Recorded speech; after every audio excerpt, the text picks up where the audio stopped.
Breaking చూస్తున్నాం. హైదరాబాద్ లోని gun park వద్ద విద్యార్థి సంఘం నాయకుల ఆందోళన చేపట్టింది. పెండింగ్ లో ఉన్న ఫీజుల బకాయిలు వెంటనే విడుదల చేయాలని డిమాండ్ చేశారు. బీసీ విద్యార్థి విభాగం రాష్ట్ర అధ్యక్షుడు వేముల రామకృష్ణ ఆధ్వర్యంలో ధర్నా చేస్తున్నారు.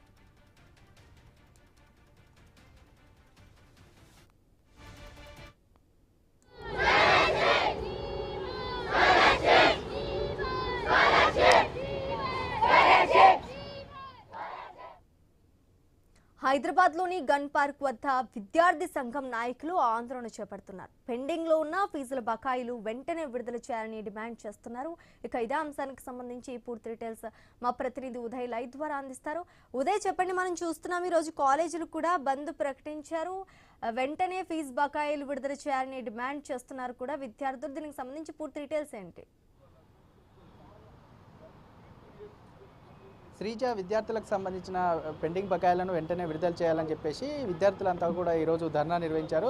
బీసీ విద్యార్థి విభాగం రాష్ట్ర అధ్యక్షుడు వేముల రామకృష్ణ ఆధ్వర్యంలో కూడా ఈరోజు బీసీ సంఘాల నేతృత్వంలో విద్యార్థులందరూ కలిసి గన్ పార్క్ దగ్గర చేరుకొని వారి నిరసనను కూడా చేపట్టారు. దీనికి సంబంధించిన ఇప్పటికే ఈరోజు రాష్ట్ర వ్యాప్తంగా కూడా విద్యాసంస్థల బంద్ ఉన్న నేపథ్యంలో కూడా హైదరాబాద్లో వివిధ ప్రాంతాల్లో కూడా విద్యార్థులంతా కూడా తమ సమస్యలు పరిష్కరించాలని చెప్పేసి కొన్ని ప్రాంతాల్లో కూడా డిమాండ్ చేస్తూ నిరసన కార్యక్రమాలు చేపడుతున్న పరిస్థితి కనిపిస్తుంది. ప్రస్తుతం మనం చూసుకోవచ్చు, గన్ పార్క్ దగ్గర కూడా విద్యార్థి విభాగం రాష్ట్ర అధ్యక్షుడు వేముల రామకృష్ణ ఆధ్వర్యంలో కూడా ఈరోజు పెద్ద ఎత్తున ఈ నిరసన కార్యక్రమం చేపట్టారు. వెంటనే పెండింగ్లో ఉన్నటువంటి బకాయిలను వెంటనే విడుదల చేయాలని చెప్పేసి అటు విద్యార్థి విభాగం కూడా డిమాండ్ చేస్తున్న పరిస్థితి కనిపిస్తుంది. ఇప్పటికే ఈ ధర్నాకు నిరసన కార్యక్రమానికి బీఆర్ఎస్ పార్టీ మాజీ మంత్రి శ్రీనివాస్ గౌడ్తో పాటు కాంగ్రెస్ నేత వి హనుమంతరావు కూడా ఈ విద్యార్థులకు కూడా సంఘీభావం తెలిపేందుకు ఇక్కడ చేరుకున్న పరిస్థితి మనం చూస్తా ఉన్నాం. ఇక్కడ చూసుకోవచ్చు, పెద్ద ఎత్తున కూడా విద్యార్థులు వస్తున్న నేపథ్యంలో కూడా ప్రభుత్వం మొండి వైఖరి చూపిస్తుంది, విద్యార్థులను నిర్లక్ష్యం చేస్తుందని చెప్పేసి అటు విద్యార్థి సంఘం నాయకులు కూడా చెప్తున్న పరిస్థితి కనిపిస్తుంది. మరోపక్క కూడా ఇప్పటికే అటు రాష్ట్ర వ్యాప్తంగా కూడా విద్యార్థులంతా కూడా తమ సమస్యలు పరిష్కరించాలని డిమాండ్ చేస్తున్నారు. ప్రస్తుతం మనతో పాటు బీఆర్ఎస్ పార్టీ నుంచి కూడా మాజీ మంత్రి శ్రీనివాస్ గౌడ్, అటు కాంగ్రెస్ నుంచి కూడా వి హనుమంతరావు గారు ఉన్నారు. వారి మాటలు తెలుసుకొని సార్ చెప్పండి, అంటే విద్యార్థుల సమస్యల పట్ల ఎలాంటి ఇబ్బందులు గురవుతున్నారు, ప్రభుత్వం ఏమంటుంది? ఇప్పుడు ఈ స్కీమ్ అనేది చాలా మంచి స్కీమ్. ఇది కాంగ్రెస్ గవర్నమెంట్ హయాంలోనే స్టార్ట్ అయింది. ఇది మేము కొనసాగించినాం. ఈవెన్ ఆరోగ్యశ్రీ కూడా రాజశేఖర రెడ్డి గారు ఉన్నప్పుడు స్టార్ట్ చేసినాం, మేము కొనసాగించినాం. ఏ ప్రభుత్వమైనా కూడా ఒక మంచి కార్యక్రమం ఉన్నప్పుడు దాన్ని కొనసాగించాలి, ఇంకా కొత్త తీసుకురావాలి. ఇలా విద్యార్థులు కానీ, నిరుద్యోగులు కానీ, బడుగు బలహీన వర్గాల వాళ్ళు కానీ, రైతులు కానీ ఎందుకు కాంగ్రెస్ వైపు నొప్పి చూపినంటే ఇంకా దానికన్నా ఇంకా బ్రహ్మాండంగా చేస్తామన్నందుకే చేసాం. దాన్ని నెరవేర్చుకుంటే బాగుంటుంది. ఇప్పుడు అన్నిటికన్నా ముఖ్యంగా విద్యార్థులు, ఇప్పుడు ఇయర్ స్టార్ట్ అయింది. 14 లక్షల మంది విద్యార్థులతో జీవితాలతో ఈ ముడిపడి ఉన్నది. అది పాత పద్ధతి యాసి కొనసాగిస్తే అయిపోతుంది. ఫీజు రియంబర్స్మెంట్ కొంత 50% ఇచ్చేయండి, రిమైనింగ్ మళ్ళీ విడతల వారికి ఇవ్వండి. ఏముంది, కాంట్రాక్టర్ చూడండి, ఒక పొంగులేటి శ్రీనివాసరెడ్డి ఒక బిల్లు సంవత్సరం నెలలో ఆపితే అయిపోయాయి, మొత్తం అయిపోతుంది అంతా. ఏముంది, అది గవర్నమెంట్కు మంచి పేరు వస్తుంది కదా. ఇలా రెవెన్యూ రికవరీ యాక్ట్ అంటే వీళ్ళ అకౌంట్లో డబ్బులు వేస్తాము, మీరు ఇట్లా కట్టకపోతే మిమ్మల్ని జైలు పెడతామంటే ఏంది, అది ఏమైనా ఉందా? నువ్వు ఉన్న స్కీమ్ అమలు చేయమంటే కొత్త ఎవరిదేమని చెప్పండి, ఎవరు అడ్వైజ్ ఇస్తున్నారు? అంటే కొన్ని విద్యా సంస్థలు కూడా పాత బకాయిలు విడుదల చేయకపోతే మేము సర్టిఫికేట్లు ఇవ్వమని చెప్పేసి డిమాండ్ చేస్తున్నారు. దీని పట్ల కూడా విద్యార్థుల తల్లిదండ్రులు కూడా కొంత ఆందోళనకు గురవుతున్నారు. అటు విద్యార్థులు కూడా సర్టిఫికేట్ రాకపోతే తదుపరి మా భవిష్యత్తు అంధకారంలోకి వెళ్ళిపోతుందని చెప్పేసి విద్యార్థులు కొంత ఆందోళనకు గురవుతున్న పరిస్థితి కనిపిస్తుంది. విద్యార్థులు ఏమంటున్నారు? అసలు 8 లక్షల మంది విద్యార్థుల సర్టిఫికేట్లు కాలేజీ వాళ్ళు ఇవ్వట్లేదు. మరి కాలేజీలు కూడా కాలేజీ నడవాలంటే, ఒక ప్రైవేట్ కాలేజీ నడవాలంటే ప్రైవేట్ బిల్డింగ్లో నెల కిరాయి కట్టాలా, కరెంట్ బిల్ కట్టాలా, నీళ్ళ బిల్ కట్టాలా, ట్రాన్స్పోర్ట్ బిల్ కట్టాలా, డ్రైవర్లకు పనిచేసే వాళ్ళకి జీతాలు ఇవ్వాలా. వాళ్ళు ఇల్లు భూములు బంగారం అమ్మి జీతాలు ఇచ్చుకుంటూ వచ్చిండ్రు. ఇప్పుడు వాడు కాలేజీ తీసేయనిక లేదు, ఇచ్చేయనిక లేదు. వాళ్ళ బకాయిలు చెల్లించాలి కదా న్యాయంగా. వాళ్ళ బకాయిలు చెల్లించని ఇమ్మీడియట్గా సర్టిఫికేట్లు ఇస్తారు. మీరు బకాయిలు చెల్లించకుండా వాళ్ళని భయపెట్టించి నువ్వు సర్టిఫికేట్ ఇవ్వాలంటే ఎట్లా చేస్తారని చెప్పండి. పెద్ద లక్షల కోట్లు కాదు కదా, ఓ పెద్ద ఎన్నో కార్యక్రమాలు నిర్వహిస్తున్నారు, ఎన్నో రకరకాల స్పోర్ట్స్ కార్యక్రమాలు నిర్వహిస్తున్నారు, అందాల పోటీ నిర్వహిస్తున్నారు, నడుస్తున్నాయి కదా. చేయండి. ఇంతమంది అడ్వైజర్లు, మా హనుమంతన్నని అడగండి, ఇలాంటి పెద్ద మనిషిని అడగండి, అడ్వైజ్ చెప్తాడు, మీకు మంచి పేరు వస్తుంది. ఇలా వీళ్ళందరూ రోడ్ల మీద పడ్డారు అనుకో, ఏమైతే చెప్పి భవిష్యత్తు. ఇప్పటికే మనం మొన్న చూసినాం, రోడ్ల మీద పడి 6 మందిని చంపిన ఒక దుర్మార్గుడు. పిల్లలు బయటకు పోవాలని పరిస్థితి ఉంది ఇప్పుడు. మరి చదువుకొని మంచి మార్గంలో ఉంటే మంచి ఆలోచనలు వస్తాయి. చదువు బంద్ చేసి ఇండ్ల కాడ ఊళ్ళ కాడ దిగితే ఏమైపోతాడు, ఉన్మాదులుగా తయారవుతారు. కనుక దయచేసి దీన్ని వెంటనే రెవెన్యూ రికవరీ యాక్ట్ బంద్ చేయాలా, వెంటనే వీళ్ళకి పాత పద్ధతితోనే కొనసాగించాలా, ఇంకా మంచి పేరు తెచ్చుకోవాలి. లేనట్లయితే పిల్లలని కంట్రోల్ తప్పిపోయినట్టు ఏమైనా ఆపలేరు వాళ్ళని. అన్న చెప్పండి, అంటే ప్రభుత్వం అధికారంలో ఉంది, ఇప్పుడు విద్యార్థులు కొన్ని ఇబ్బందులకు గురవుతున్నారు, ప్రభుత్వానికి మీరు సలహాదారు కూడా ఉన్నారు, దీనికి సంబంధించిన ఎట్లా అనుకుంటున్నారు? చూడండి, మా ముఖ్యమంత్రి గారు చాలామంది ముఖ్యమంత్రులు ఎవరు ఎడ్యుకేషన్ తీసుకోరు. ఆయన ఎడ్యుకేషన్ డిపార్ట్మెంట్ తన చేతిలో పెట్టుకున్నాడు. నా ఉద్దేశంలో మా ముఖ్యమంత్రి గారి కోరిక ఒకటే, ఇవాళ నీకు పిల్లలు పేద ప్రజలు స్కూల్కు రాలేరు, భోజనాలు సరిగ్గా ఉండయి, టిఫిన్ ఉండదు అనే ఉద్దేశంతో బ్రేక్ఫాస్ట్ కూడా ఇస్తున్నారు, వీళ్ళు లంచ్ కూడా ఇస్తున్నారు. మొన్ననే ఏది డిపార్ట్మెంట్ నుంచి ప్రతి స్కూల్లో బెడ్షీట్ ఇచ్చిండ్రు, వాళ్ళు పడుకునేటందుకు బ్లాంకెట్స్ ఇచ్చిండ్రు, అదేవిధంగా షూస్ ఇచ్చిండ్రు, పుస్తకాలు కూడా ఇచ్చిండ్రు.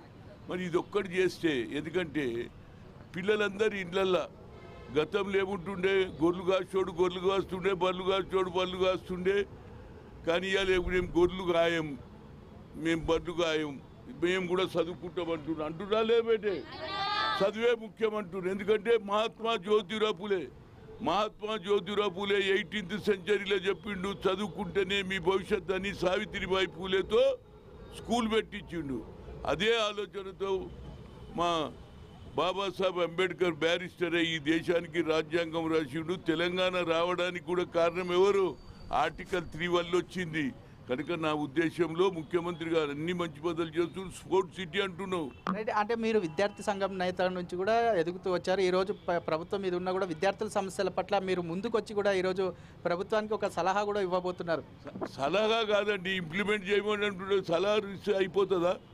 సలహాతో పాటు ముఖ్యమంత్రి గారికి నచ్చజెప్పి పిల్లల భవిష్యత్తు నువ్వు ఆలోచన చేసి బ్రేక్ఫాస్ట్ ఇస్తున్నావు, లంచ్ ఇస్తున్నావు, ఈ ఫీజు రియంబర్స్మెంట్ చేయకపోతే పిల్లలు స్కూళ్ళకి వెళ్ళి బయటికి వెళ్ళగొడితే వాళ్ళ భవిష్యత్తు చెడిపోతుంది. కాబట్టి ముఖ్యమంత్రి గారు ఇది ఒక్కటి చేస్తే, గతంలో రాజశేఖర్ రెడ్డి గారు ఇంప్లిమెంట్ చేశారు, దాన్ని కంటిన్యూ చేయాలని నేను తప్పనిసరిగా ఇది అడ్వైజర్గా I request the honourable chief minister, and definitely చేస్తాడని నేను నమ్మికుంది. లేకపోతే పిల్లల భవిష్యత్తు అయిపోతుంది. ఫీజు లేకపోతే స్కూళ్ళకి వెళ్ళి వెళ్ళగొడితే మళ్ళీ వాళ్ళు పోయి మళ్ళీ బాసాన్లు దోమాలి, లేకపోతే ఇటుకెళ్ళి ఎత్తాలి. కనుక ఇవి రాకుండా చూడాలని కోరుతున్నా. ప్రస్తుతం అంతో పాటు విద్యార్థి విభాగం రాష్ట్ర అధ్యక్షుడు వేముల రామకృష్ణ గారు ఇప్పటికే అనేక సార్లు కూడా ధర్నాలు నిర్వహించారు. ధర్నాల వల్ల కూడా విద్యార్థుల సమస్యల పట్ల ప్రభుత్వంపై పోరుబాటు పట్టారు. ప్రస్తుతం అంతో పాటు నడుపు వేముల రామకృష్ణ, ఆయన మాటలను తెలుసుకుందాం. అన్న చెప్పండి, ఇప్పటికే అనేక సార్లు ఉద్యమాలు చేపట్టారు, విద్యార్థుల సమస్యల పట్ల జంగు సైరన్ మోగించారు, ఈరోజు విద్యాసంస్థలు బంద్ పిలుపునిచ్చారు. దీనికి సంబంధించిన పూర్తి వివరాలేంటి? దేశంలో ఎక్కడ లేని విధంగా ఈరోజు రెవెన్యూ రికవరీ యాక్ట్ అమలు చేస్తూ ఉన్నారు విద్యార్థుల మీద. అంటే రెవెన్యూ రికవరీ యాక్ట్ ఎవరి మీద అమలు చేస్తారు? ఎవరైతే బ్యాంకులలో రుణాలు తీసుకొని బ్యాంకులు ఎగవేతదారుల మీద రెవెన్యూ రికవరీ యాక్ట్ చట్టాన్ని అమలు చేస్తారు. కానీ రాష్ట్ర ప్రభుత్వం ఏమో విద్యార్థుల అకౌంట్లో నేరుగా నిధులు జమ చేసి దాని తర్వాత విద్యార్థులపై రెవెన్యూ రికవరీ యాక్ట్ చట్టం అమలు చేస్తారంట. అంటే పెండింగ్లో ఇప్పటికే దాదాపు 10,000 కోట్లకు పైగా పెండింగ్ స్కాలర్షిప్ల బకాయిలు ఉన్నాయి. గతంలో పెండింగ్ ఉన్న స్కాలర్షిప్ల బకాయిలు ఉండడం వల్ల కాలేజ్ యాజమాన్యాలు సర్టిఫికేట్ ఇవ్వడం లేదు. ఇప్పుడు కూడా మొన్న పూటకొక మాట రోజుకొక మాట చెప్పుకుంటూ రోజుకొక జీవో తీస్తూ ఉన్నారు రాష్ట్ర ప్రభుత్వం. అంటే ఇప్పుడు మీరు అన్నట్టుగానే అనేక రాష్ట్ర వ్యాప్తంగా లక్షలాది మంది విద్యార్థుల సమస్యల పట్ల పోరుబాటు పట్టడం, ప్రతి జిల్లా వ్యాప్తంగా కూడా బీసీ విద్యార్థి విభాగం నుంచి కూడా మీ ఆధ్వర్యంలో పెద్ద ఎత్తున ధర్నాలు నిర్వహిస్తున్నారు. విద్యాశాఖ కూడా ముఖ్యమంత్రి దగ్గర ఉంది. దీనికి సంబంధించిన ఏమంటున్నారు? ప్రభుత్వం ఏమంటుంది? అంటే రాష్ట్ర ప్రభుత్వం మొన్నటికి మొన్ననే గౌరవ హైకోర్టు జియో నెంబర్ 7ని తప్పుబట్టి స్టే విధిస్తే, జియో నెంబర్ 9ని తప్పుబట్టి స్టే విధిస్తే రాష్ట్ర ప్రభుత్వం తప్పించుకొని తిరుగుతుంది. కోర్టు అడుగుతుంటే కూడా, గౌరవ హైకోర్టు అడుగుతుంటే తప్పించుకొని తిరుగుతుంది తప్ప స్పష్టమైన సమాధానం చెప్పట్లేదు. రాష్ట్ర ప్రభుత్వం తక్షణమే పెండింగ్ల ఫీజుల బకాయిలు చెల్లించాలి. ఈరోజు ఒక్కరిద్దరు సమస్య కాదు, 14 లక్షల మంది విద్యార్థులు ఉన్నతమైన విద్యకు దూరం అవుతూ ఉన్నారు. జాబులు వచ్చిన కోల్పోయే పరిస్థితి రాష్ట్రంలో ఉంది. తక్షణమే పెండింగ్ల ఫీజుల బకాయిలు చెల్లించాలి. లేకపోతే శాంతియుతంగా చేస్తున్నాం, ప్రజాస్వామ్యబద్ధంగా చేస్తున్నాం. రాబోయే రోజుల్లో రాష్ట్రాన్ని షేక్ చేస్తాం. విద్యార్థులు కలిపి అన్ని విద్యార్థి సంఘాలను ఒకటి చేస్తాం. రాష్ట్రంలో అగ్గి పుట్టిస్తాం. మంత్రులు తిరగాలంటే బిడ్డ చూసుకుంటామని చెప్పచ్చు. ప్రస్తుతం మనతో పాటు కొంతమంది విద్యార్థులు ఉన్నారు, వారి మాటలు తెలుసుకుందాం. అమ్మ చెప్పండి, ఎక్కడి నుంచి వచ్చారు, ఏంటి అసలు సమస్య ఏంటి చెప్పండి? మేము కాచిగూడ గవర్నమెంట్ జూనియర్ కాలేజ్ నుంచి వచ్చినాం. మేము స్కాలర్షిప్స్ కోసం ఇబ్బంది పడుతున్నాం. స్కాలర్షిప్స్ కావాలని చెప్పి ఇదంతా చేస్తున్నాం. కాలేజ్ వాళ్ళు ఏమంటున్నారు అసలు మళ్ళీ స్కాలర్షిప్ కడితేనే సర్టిఫికెట్లు ఇస్తామంటున్నారా ఏమంటున్నారు? కాలేజ్ వాళ్ళు ఇన్ని రోజుల నుంచి ఏమంటారు మమ్మల్ని ఇక తీసుకొచ్చి ఇట్లా ధర్నాలు చేయిస్తున్నారు కానీ మా క్లాసెస్ వేస్ట్ అవుతున్నాయి కానీ మాకు ఇప్పటి వరకు అయితే స్కాలర్షిప్ గురించి అయితే ఏం తెలుస్తలేదు. ఎన్ని రోజుల నుంచి మీరు అంటే ఈ స్కాలర్షిప్ గురించి పోరాట పడుతున్నారు? ప్రభుత్వం ఏమన్నది? 10 days అయింది స్కాలర్షిప్ కోసం. ఎంత చేసినా అసలు ఎందుకు ఇట్లా చేస్తారు గవర్నమెంట్? ఇంతగానం చేసినా మేము ఎంత చేసినా అసలు యాక్చువల్లీ నేను స్టూడెంట్ అయ్యి ఒక చెప్తున్నా, గవర్నమెంట్ ఏదున్నా స్టూడెంట్ ఎడ్యుకేషన్స్ కావాలని అంటుంది కానీ ఇక్కడ మాకు ఏ ఫెసిలిటీస్ లేవు. స్కాలర్షిప్ కోసం ఇంతగానం తిరిగినా ఏ బెనిఫిట్ వస్తలేదు. ఎంత ధర్నా చేసినా అస్సలు వస్తలేవు. ఇప్పుడు ముఖ్యంగా అంటే ఊర్ల నుంచి కూడా అనేక మంది స్టూడెంట్స్ కూడా ఇక్కడికి వచ్చి చదువుకుంటున్నారు. అంటే వాళ్ళ తల్లిదండ్రులు కూలీ పనులు చేస్తుంటారు, కొంతమంది వ్యవసాయం పనులు చేస్తుంటారు, మరికొంతమంది ఇతర పనులు కూడా అంటే కాంట్రాక్టర్ కూడా వెళ్ళి పని చేసుకుంటూ తమ పిల్లల్ని కూడా చదివిస్తుంటారు. మళ్ళీ తల్లిదండ్రులు ఏమంటున్నారు? ఈ స్కాలర్షిప్ కూడా వీళ్ళు రిలీజ్ చేయకపోతే కట్టలేని పొజిషన్ ఉంటుంది కాబట్టి మీకేమో చదువుకోవాలి, ఉన్నత స్థానాలకు వెళ్ళాలని మీకు ఆశ ఉంటుంది. యాక్చువల్లీ మాకు కూడా చదువుకోవాలని ఉంది కానీ ఇంట్లో సిచ్యువేషన్ స్కాలర్షిప్ వస్తే ఒక బెనిఫిట్ ఉంటుంది కానీ ఫీజెస్ వల్ల అయితే ఖచ్చితంగా అయితే ఇంట్లో ప్రాబ్లమ్స్ చాలా ఉంటున్నాయి. ఏ సిచ్యువేషన్లో కడుతురంటే ఇంట్లో గోల్డ్ అమ్మేసి కానీ వేరే వాళ్ళని మనీ అడగడంలో ఈ సిచ్యువేషన్లో కడుతురు కానీ స్కాలర్షిప్ కావాలని ఇంత పోరాటం చేసిన ఏ సిచ్యువేషన్లో వస్తలేదు. వడ్డీలకు తెచ్చి కూడా మిమ్మల్ని చదివిస్తున్నారు అని అంటున్నారు, అంతే కదా? అంతే, ఈ సిచ్యువేషన్ మేము భరిస్తున్నాం. అయినా కానీ సరే ఏ గవర్నమెంట్ ఏ బెనిఫిట్ ఇస్తలేదు. నేను ఒక స్టూడెంట్ అయ్యి చెప్తున్నా కదా, గవర్నమెంట్ ఏ బెనిఫిట్ ఇస్తలేదు. ఒక్క స్టూడెంట్ ఏదైనా ఎడ్యుకేషన్ కావాలని అంటారు కానీ ఒక్క ఎడ్యుకేషన్ ఫెసిలిటీస్ లేదు. మేము ఒక స్టూడెంట్స్, మాకు కూడా ఎడ్యుకేషన్ ఇంపార్టెంటే కానీ ఏ ప్రభుత్వం అయినా సరే మాకు ఏ స్కాలర్షిప్ ఇస్తలేదు. మేము మా మమ్మీ మా డాడీ ఎంత హార్డ్ వర్క్ చేశారు మీ ఫీజెస్ కోసం. ఎంత మమ్మీ వాళ్ళు పేరెంట్స్ ఏం చేస్తుంటారు? అంటే మీది విలేజ్ ఎక్కడ? పేరెంట్స్ ఏం చేస్తుంటారు? అంటే వ్యవసాయ కూలియా లేకపోతే ఏదైనా జాబ్ చేస్తుంటారా ఏంటి? మమ్మీ డాడీ లేబరే. ఆల్మోస్ట్ స్కూల్లో కాలేజ్ డేస్లో మమ్మీ డాడీ చాలా ఫీజెస్ కట్టడానికి ఎంతో చేసిరు కానీ ఒక్క బెనిఫిట్ రాలేదు. ఎన్ని ఇయర్స్ నుంచి మేము స్కాలర్షిప్ కోసం ఇంత చేసినా కానీ ఒక్క బెనిఫిట్ రాలేదు. చెప్పమ్మా, మీది ఎక్కడ ఏంటి? పేరెంట్స్ ఏం చేస్తుంటారు? మేము ఏమంటాం, పేరెంట్స్ ఏం చేస్తారు? మా పేరెంట్స్ ఏమంటారు వ్యవసాయమా? టీ స్టాల్ పెడతారు. టీ స్టాల్లో చిన్నపాటి బిజినెస్ అన్నట్టు. చిన్నపాటి అంటే ఛాయ్ అమ్ముకుంటూ కూడా మిమ్మల్ని చదివిస్తున్నారు. మీరేమో మీకంటే ఒక కళలు ఉన్నాయి, ఐఏఎస్ అవ్వాలి, ఐపీఎస్ అవ్వాలనే ఒక గోల్ పెట్టుకొని మీరు చదువుకుంటున్నారు. మళ్ళీ దీంతో పాటు స్కాలర్షిప్ రాకపోతే మీ పేరెంట్స్ కూడా కట్టలేని పొజిషన్ ఉంటుంది కాబట్టి ఎట్లా స్కాలర్షిప్ ఇవ్వకపోతే ఎలాంటి ఇబ్బందులకు గురవుతున్నారు? అంటే వేరే వాళ్ళ దగ్గర పైసలు అడిగి లేకపోతే అప్పు చేసి అట్లా అక్కడిక్కడ మాటలు పడి అట్లా పేరెంట్స్ మేము కూడా ఒక పాయింట్ చేయగలుగుతాం. గవర్నమెంట్ మా మీద తీసుకుంటారు లేదో మా కోసం స్కాలర్షిప్ కోసం అని అంటారు కానీ గవర్నమెంట్ ఏదున్నా ఒక రోడ్ కోసమైనా దేనికోసమైనా దానికి మనీ తీసుకుంటారు కానీ మా మీద అయితే అసలు ఇంట్రెస్టే పెడతలే. ఏదున్నా గవర్నమెంట్ మీద పెడుతున్నారు, అది కూడా చేసలేదు తెలియదు కానీ మా స్టూడెంట్స్ కోసం స్కాలర్షిప్ కోసం అని వస్తారు కానీ అక్కడనే పైసలు తీసుకోవడమే జరుగుతుంది. రాబోయే రోజుల్లో ఎలా ఉండబోతుంది మీ ఉద్యమం? స్కాలర్షిప్కి రిలీజ్ చేయకపోతే అంటే తల్లిదండ్రులు ఎంతో కష్టపడి మేము చదివిస్తున్న నేపథ్యంలో కూడా రాబోయే రోజుల్లో ఎలా ఉండబోతుంది? రాబోయే రోజులు అంటే ఇక ఇళ్ళల్లో పోయి పని చేయాల్సి వస్తుంది. బయట ఉండాలి కదా మేము ఇంత చదువుకోవాలని, కానీ ఇక్కడ ఒక్క బెనిఫిట్ లేదు. మేము ఎట్లా చదువుకోవాలి చెప్పండి? మొత్తానికి చూసుకున్నట్లయితే స్కాలర్షిప్ లేకపోవడం వల్ల తమ జీవితాలు అంధకారంలోకి వెళ్ళిపోతాయి. ఇప్పటికే మా తల్లిదండ్రులు కొందరు కూలీ పనులు చేస్తున్నారు, కొంతమంది టీ స్టాల్స్ పెట్టుకొని చదివిస్తున్నారు కాబట్టి వెంటనే మా స్కాలర్షిప్లు విడుదల చేయాలి. మాకంటూ ఒక ఆశ ఉంటుంది, మేము రాబోయే ఉన్నత చదువులు చదువుకొని మేము ఉన్నత శిఖరాలకు వెళ్ళాలని మాకంటూ ఒక కళ ఉంటుంది. ఆ కళను కళగా మిగల్చకండి అని చెప్పేసి అటు విద్యార్థులు కూడా ప్రభుత్వాన్ని రిక్వెస్ట్ చేస్తున్న పరిస్థితి కనిపిస్తుంది. మరోపక్క ఇప్పటికే కాలేజీ యాజమాన్యాలు కూడా మమ్మల్ని ఇబ్బంది పెడుతున్నాయి కాబట్టి మా జీవితాలను దృష్టిలో పెట్టుకొని వెంటనే స్కాలర్షిప్ విడుదల చేయాలని చెప్పేసి అటు విద్యార్థుల సంఘాల నాయకులు చెప్తున్న పరిస్థితి కనిపిస్తుంది. మరోపక్క ఇప్పటికే తల్లిదండ్రులు ఎంతో ఆందోళనకు గురవుతున్నారు అని చెప్పేసి అటు విద్యార్థులు కూడా కొంత ఆవేదనతో కూడా చెప్తున్న పరిస్థితి కనిపిస్తూ ఉంది. Vote studio Sreeja. Right, thanks for the update Uday. సంవత్సరాలు అయింది, ఏదో బిచ్చమేసినట్ల 50 కోట్లు 100 కోట్లు 200 కోట్లు ఇస్తామని చెప్తున్నాం.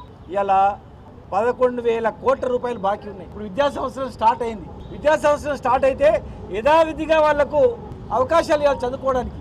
కాలేజీలతోనే మీరు ఏదైనా మాట్లాడండి కానీ వీళ్ళ భవిష్యత్తు గురించి ఆలోచన చేయాలి. ఒక కాంట్రాక్టర్ బిల్లు ఆపి బకాయిలు చెల్లించండి, పొంగులేటి బిల్లు ఆపండి, పొంగులేటి బినామీ కాంట్రాక్టర్ బిల్లు ఆపండి, ఇంకేముందని ఆపండి. తెలంగాణ దోసుకుపోయేటలో ఆపి ఒక 10 రోజులు వసూలు చేసిన పన్ను కడితే వీళ్ళ జీవితాలు బాగుపడతాయి. బకాయిలు కట్టరు, కొత్త జీవో తెచ్చారు, రెవెన్యూ రికవరీ యాక్ట్ అంట. వీళ్ళంట సిపాయిలు దానిలో ఏరు, కాలేజీ యజమానికి డబ్బులు కట్టరంట కానీ వీళ్ళు అకౌంట్లు వేస్తారంట.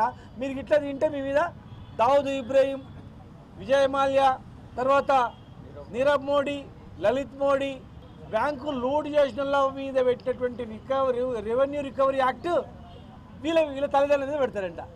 వీళ్ళ అకౌంట్లో వేస్తారు. వీళ్ళు ఏదైనా ఎడ్యుకేషన్ లోన్ తెచ్చుకుని ఉంటారు, కట్టలేకపోయినా ఆ అకౌంట్లకి వెళ్ళిపోతాయి. మరి కట్టకపోతే వీళ్ళని తీసుకొని